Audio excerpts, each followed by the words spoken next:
কি হলো? আবার সাত সকালে কোথায় যাচ্ছ? ভাবছি একটু অফিস পাড়ায় যাব। কেন? কয়েকজন বন্ধু বান্ধব আছে, দেখি একটা পার্ট টাইম চাকরি পাওয়া যায় কিনা। তুমি আবার চাকরি করবে?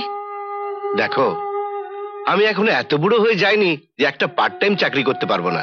না, জীবনে তুমি অনেক খেটেছো, অনেক পরিশ্রম করেছো, আর আমি তোমাকে চাকরি করতে দেব না। মমতা, ওগো, আমি তোমাকে চিনি, আমি জানি তোমার মনে খুব দুঃখ হয়েছে।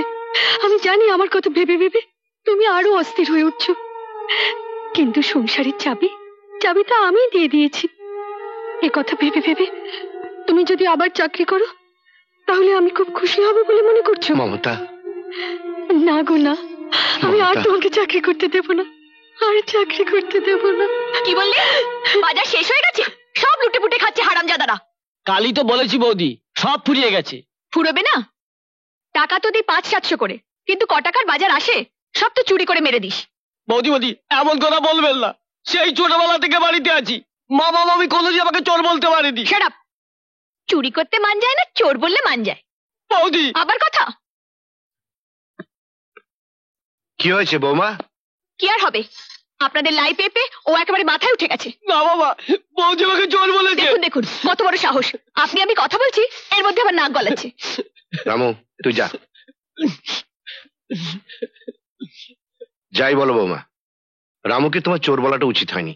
বাবা, টাকা যেহেতু আমাকেই গুনতে হচ্ছে, অতএব আমি বুঝতে পারছি টাকা চুরি হচ্ছে কিনা। আপনার বিশ্বাস না হয় রামুর সঙ্গে বাজারে গিয়ে দেখুন না। তুমি কি আমাকে বাজারে যেতে বলছো বৌমা? আর আপনি তো সারাদিন বাড়িতে বসেই থাকেন। সংসারের মঙ্গলের জন্য বাড়ির কেউ যদি বাজার করে তাতে তো অসম্মানের কিছু নেই। ঠিকই বলেছো বৌমা, ঠিকই বলেছ। ঠিক আছে, এখন থেকে আমি বাজারটা করে দেবো। তাছাড়া আমি তো এখন বেকার, হাতে অঢিল সময়, ছেলেরাও ব্যস্ত।